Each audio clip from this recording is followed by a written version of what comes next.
I told them I didn't want any notes, and they didn't give me any. Good afternoon, everyone. I'm so excited. I just can't hide it. The Rules Committee just finished its work, and now we'll make preparation for bringing this important American Rescue Plan to the floor of the House. It is so exciting, as you know, because of what it does. Vaccines in the arms of the American people, money in their pockets, children safely in school, workers safely back to work.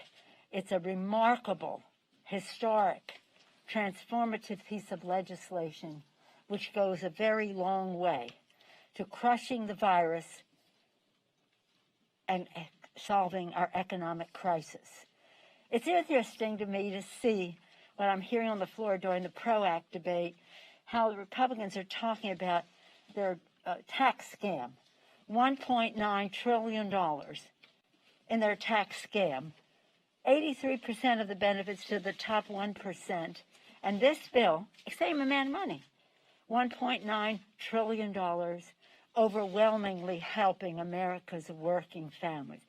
You'll hear more about that from our colleagues as the next couple of days go by. But I just wanted to join members of our top leadership in just giving you an update as to where we are and that the Rules Committee has finished its work. Its work on something that in the 33 years that I have been in Congress and up until now, the Affordable Care Act has been the most consequential legislation that I have been a part of. This is definitely on a par with that, if not to exceed it in terms of its impact on many more poor people in our country. With that, I'm pleased to yield to our distinguished Democratic leader who knows more about this schedule than any of us for any other information or any bragging rights about this important legislation. It's not only provisions, it's pieces of bills. Mr. Richie Neal has about $1 trillion in money in people's pockets, right? And including the pension piece of it, which is a piece of legislation that went a long way to meet the needs of so many people in our country. But that just another example. Barbara Lee talked this morning about the equity piece and how this legislation addresses the inequality of how health care and the vaccine and all the rest would be distributed, a piece of legislation she and others had put together. In any event, all of it excellent, all of it fair, all of it an opportunity for us to grow the economy by investing in the people, for the people. And I might say, for our Republican colleagues who, they say no to the vote and they show up at the ribbon cuttings or the presentations. With that, I yield to Mr. Hoyer. Boy, oh boy. Mr. Hoyer. I was president of the Senate back in 1870 in the state of Maryland. And people would rush up to me and say, I need this in the budget, I need this in the budget, and because it was a unified document, it wasn't like an appropriation bills. And okay, well, let's see if we can do that. So it's in the budget, and then, of course, they vote no. So, well, why'd you vote no? I said, well, I couldn't vote for the budget. I said, but you asked me to put something in there. Well, yeah, you did, and I appreciate that, but I can't vote for this. So, yes, they'll be at the ribbon cuttings. They'll be there saying the schools are open, kids are in school, isn't that great? Yes, it is great, $130 billion later in this bill, and they voted against it. People have jobs. Small businesses are open. Vaccines are getting in arms. And they'll say, isn't that great? And they'll be at the vaccine delivery point. But they won't have voted for this bill. But let there be no mistake. This is not an unusual performance for our Republican colleagues. Nancy and I and Rich and Jim Clyburn have been here. I don't think you were here in 2009. Well, you were here in 2009. Okay. Zero. A bill that Bernanke said would keep us out of a depression. Ben Bernanke, respected by all sides. This bill is, I agree with the Speaker, we all worked on the Affordable Health Care bill, and the Affordable Care Act was an extraordinary piece of legislation. It took a long time for the American people to understand how much value it was to them and their families, but they've done that now. And they will certainly didn't take the time on this bill, however, where we have over 70% of the American people who think this bill ought to be passed. And a majority of the Republican Party thinks this bill ought to be passed. I don't know who our Republican colleagues are listening to.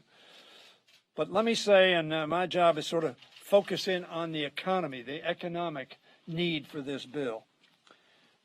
This big and bold legislation fills an urgent need for our economy. Nearly 10 million Americans are out of work compared to last March. 10 million Americans. More than 163,000 small businesses shut their doors between March and September of last year. This will help rescue a number of them. Maybe not all, but a large number. That's 800 businesses a day closing and laying off workers.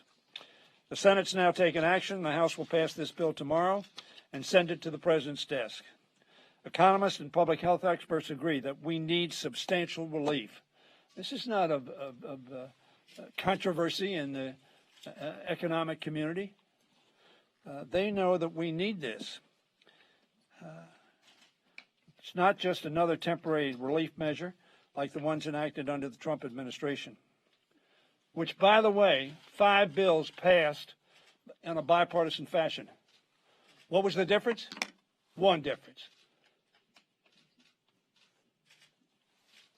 Republican president, Democratic president. TARP, Republican president, we got a significant number of Republicans, not the majority. Obama came in, they changed.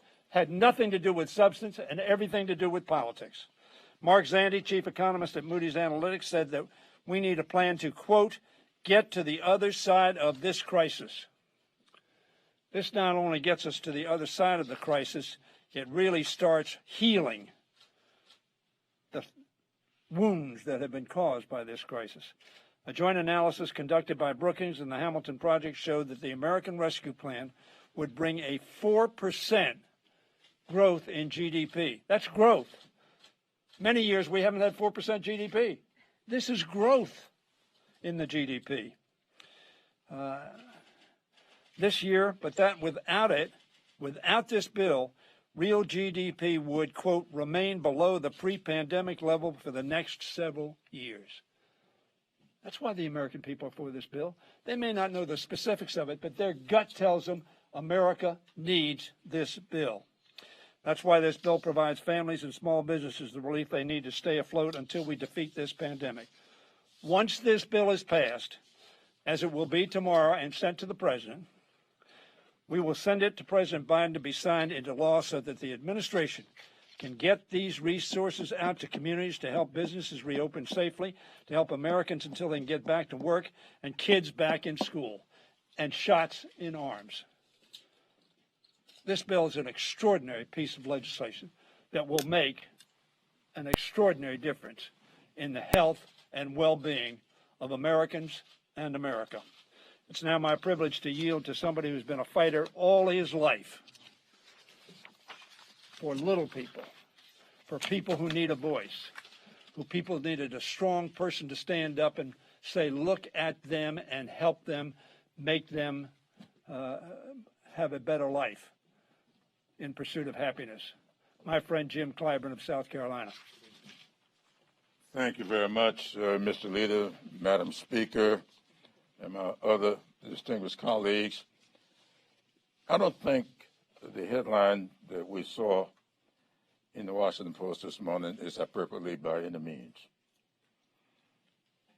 In this article, it talks about what this legislation does for black farmers.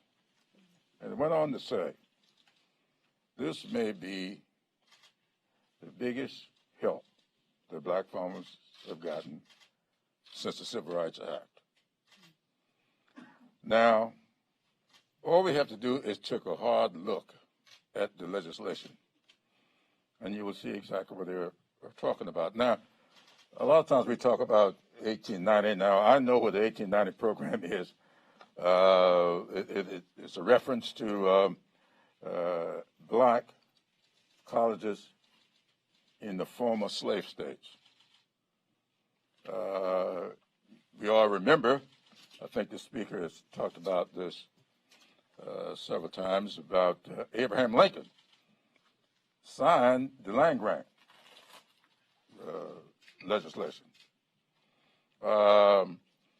But because of the times in which we lived, Clemson University in my state, a land grant school, first one was Cornell, and of course people who look like me could not attend Clemson. So they came back and passed another land grant bill in 1890 for the former slave states. This legislation takes a look at the work of those 1890 schools and the discrimination that had taken place with black farmers. I used to run the South Carolina Commission for Farm Workers. And I can tell you, I'm well aware of the inequities that existed in that system. This legislation tackles that issue like no legislation we have had in my lifetime. And I think that alone makes it worthwhile. But it doesn't stop there by any means. This legislation also tackles the issue that we've had over the last several years with rural hospitals. This legislation goes straight to the heart of that matter and allows help rural hospitals, especially those who are taxed with having to respond to COVID-19. This legislation has somewhere around $7 billion to assist these hospitals. That's why, if you look, you will see 76% of the American people support this legislation. And then that number, 71% of independents support this legislation. 60% of Republicans support this legislation. This is bipartisan legislation. It may not satisfy the partisans on both sides of the Capitol, but it satisfies Republicans. 30 Republican mayors wrote in support of this legislation. To me, it is the best piece of bipartisan legislation that I've seen here in a long, long time. And with that, I'll yield to the Assistant Speaker, Catherine Clark. Thank you so much. I share the Speaker's excitement over this transformative bill, and I am so grateful and honored to be up here with Chairman Yarmuth and Chairman Neal, and grateful for your work and leadership and that of your committee and your incredible staff. And to the Majority Leader and Mr. Whip, thank you for shepherding this bill through. And to our Speaker, you always put the children first. You center our work and our values around children. And women and children have been hurt so deeply during this pandemic. It has been revealed through this pandemic the house of cards that is the foundation for women in this economy. And this bill addresses those needs. Women have lost significantly more jobs than men since the pandemic began, eviscerating more than 30 years of progress in the labor force in just 1 year. Over 2 million women were pushed out of the workforce, 1 million working moms, and many of those are women of color. 12 million children in our country are going to bed hungry. This bill provides transformative and historic solutions. It not only will meet the immediate needs, but it ensures that we will have a more inclusive economy going forward. Vaccines in the arms to get children safely back to school. $1,400 payments that will benefit 85% of adults and children in this country, an expanded tax credit that will cut child poverty in half and lift nearly 12 million people out of poverty. We will boost funding for programs that protect survivors of gender-based violence, housing and food assistance, extended unemployment assistance, child care help, not only for the child care industry, but for parents, so they can deal with the high costs of child care and get back to work. And many of our child care providers we know are women and women of color. Women are essential workers. They are moms and grandmothers. They are business owners. They are healthcare professionals. And they have been on the front line of this pandemic and this crisis. With this bill, we are taking a historical step to not only help them recover, we are sending them hope and the tools to rebuild a stronger and more just economy for all. And with that, I am very proud to yield to the outstanding Chairman of Ways and Means, Dean of our delegation, Richie Neal. Thanks. Otherwise known as the $1 trillion man. Thanks.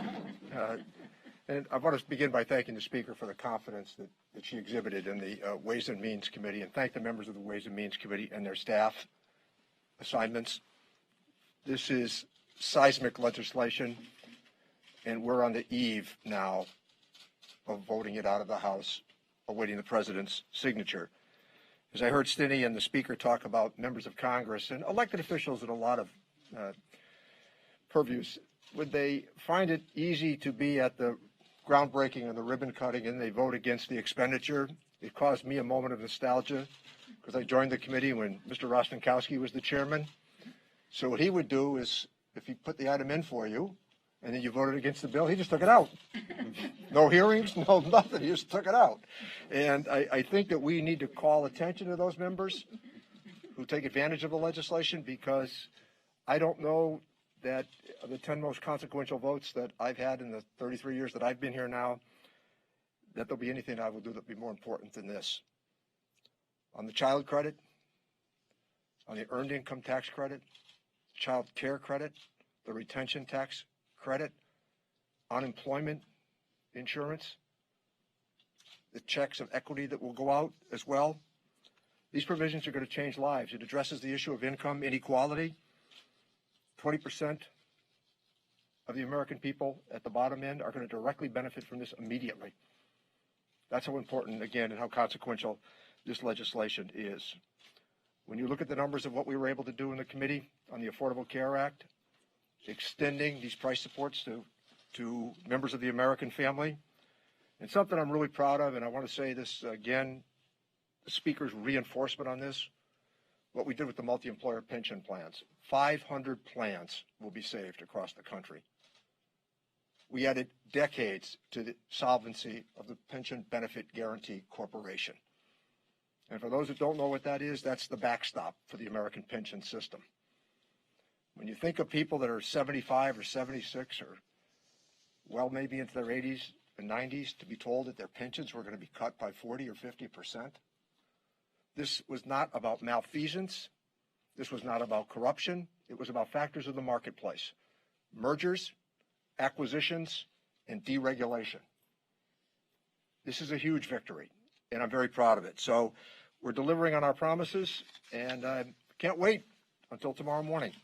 Thank you. My friend John Yarmouth, who really did a great job of melding these different conflicts from time to time together. Thanks, Richie. I find myself in a common situation in that everything's been said, but not everyone said it. And I'm last, so I'm happy to do that first. As I've told you personally and publicly, thank you for the vote of confidence you have in me to allow me to participate in this. I want everybody to think back to November 4th, the day after the election, when we didn't get the result we wanted in the House. We didn't get the result we wanted in the Senate. We thought we would never have control of the Senate. We weren't sure whether we would have the presidency.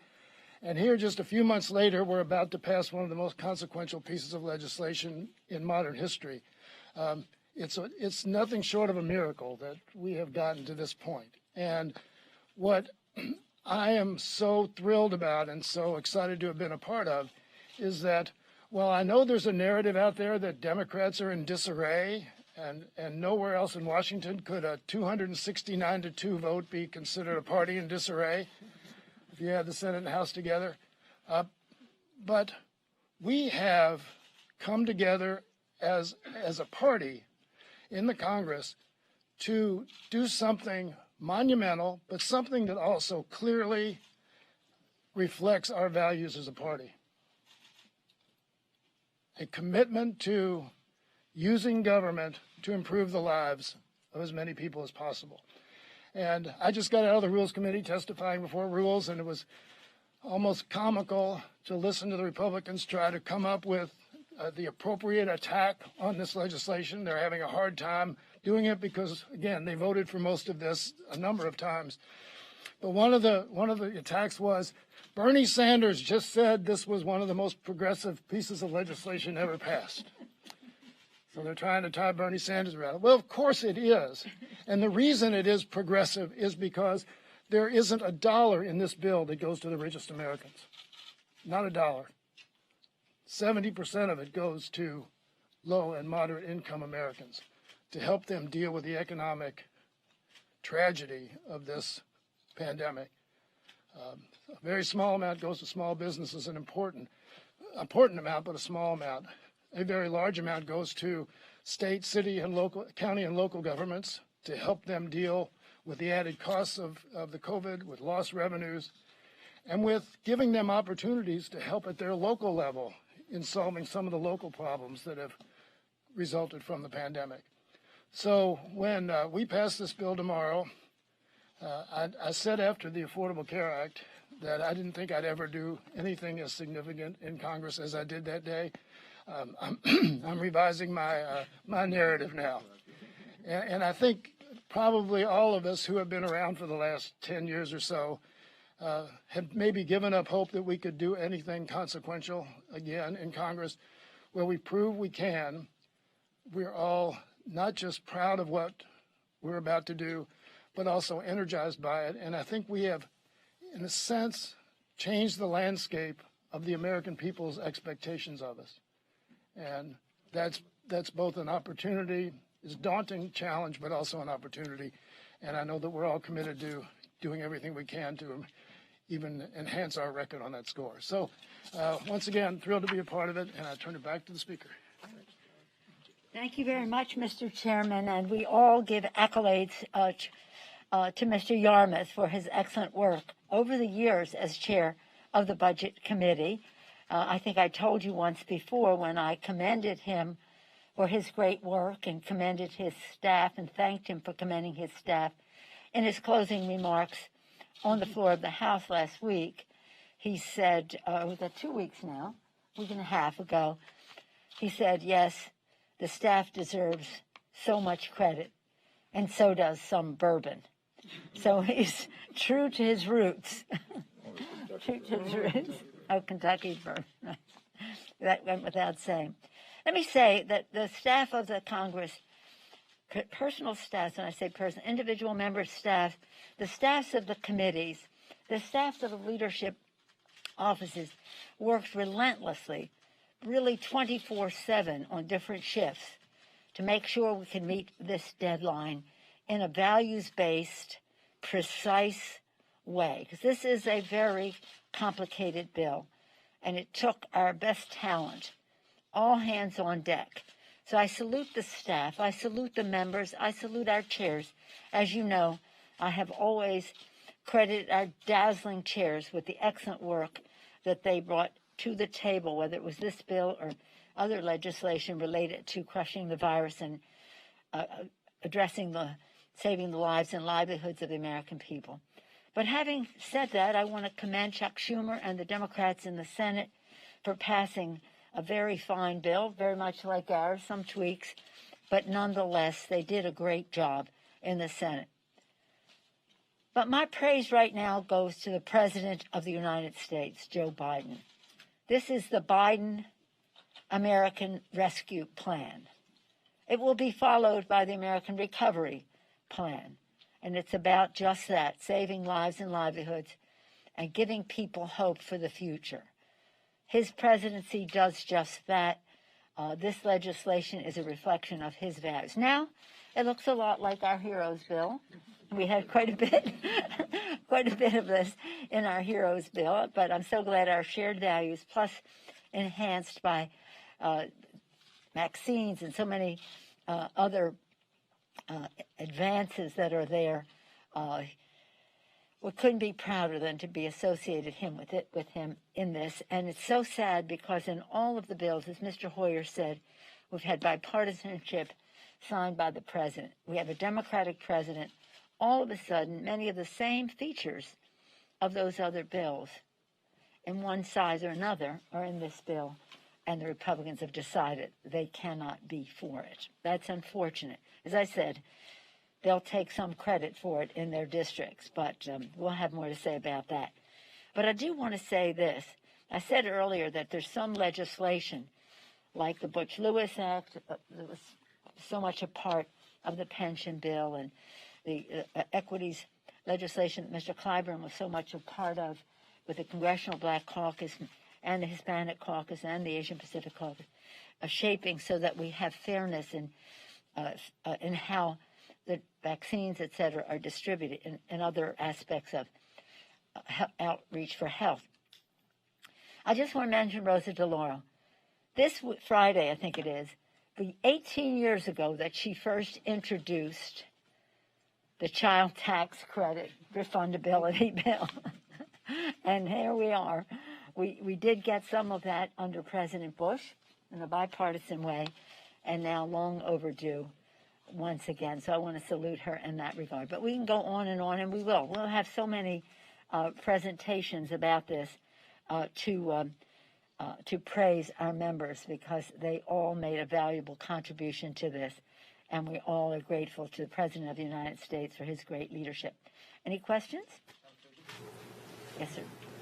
As you talk about the child tax credit, Yes. that lasts for a year. So you present a situation where you're creating a fiscal cliff if it's not extended. So all these families you're talking about lifting above the poverty scale could get knocked right back down. Well, one thing that you should know about the tax code, getting something out of the code is oftentimes harder than getting something in the code. So I've already had some thoughts about how we're going to expand it and make it permanent. And I intend to share those in the near future. But what we did is unlikely to go away. You want to share them now, like how you pay for it? I've got some ideas I will share with you at the right moment. Yeah. This is a very important issue for us. And as you know, this is a COVID-related legislation. So Chad. Good afternoon. You talked about the Republicans might take credit for some of this, but they're probably not going to move the bill. In a couple of days, you're probably going to be down in numbers. If the Senate confirms Marsha Fudge and Deb Haaland here, what does that mean with trying to move some of the other parts of your agenda if you're right down to the edge and you're not getting any help from the other side of the aisle? We're going to have elections. We are already in the course of one in Louisiana, where Mr. Cedric Richmond's person who will come in that capacity will be here. And then when they are confirmed, and hopefully it will be soon so that they can assume their places in the cabinet of the United States, they will have elections and they'll be replaced. But do you think you'll be able to get other support on some of these other initiatives? It's not going to be a problem. Garrett? Madam Speaker, I think even last fall when the last COVID relief bill passed, you were already talking about having to do another bill in the new administration. Do you think this is the last primarily COVID bill that you'll have to take up? You're just going to have to ask the virus. If it stops mutating, if it stops spreading and therefore mutating, then this will be. And some of the provisions in here that have a fuse, like the expanded tax, the enhanced unemployment insurance benefit that goes until the fall. We'll just see where we are then. But it's not anything anybody can predict. It's just a question of the science, and we will have legislation to address it for as long as it's there. Any comments? Can I ask that a different way? I mean, you've talked about the importance of crushing the virus. That's Are you right. confident that provisions in this bill can do that? Yes, again, what is interesting about this virus is that it's resourceful. It mutates. It has variants. And so too must we be resourceful and resilient in how we deal with it. But we will be on top of it. Mm-hmm. Yes, ma'am. Last question. Madam Speaker, thank you. Are House Democratic leaders concerned about maybe losing some members, progressives, in this revised COVID-19 bill? Excuse me, I'm sorry, I can't. These leaders are concerned about what? Are House Democratic leaders concerned about No, losing any no, members no, in no. the COVID-19 revised bill No. this time around? We're not worried about that. Is your chair, Mr. Witt, the man who counts? I think we only lost 2 on the first time. Yeah. And I think we at least cut it in half this time. So we have a 50% increase in the number of people who left. But let me just say, our members have a good judgment, and they know that this legislation is just something historic and transformative, to return to those 2 words. And we are not giving up on the fight for 15. We've all been involved in it for years, and we will continue to be involved. And I'll talk more about that at my press conference on Thursday once we pass this bill and the rest. But no, they know. It's hard for us to understand how the Republicans can vote against this bill because it has such an impact on their constituents. Our members are well aware of that, and also the value, the intellectual excellence of what is in the legislation. So we feel pretty confident about it, and we thank you for your attention to our, I'm so excited I just can't hide it, kind of attitude. Thank you.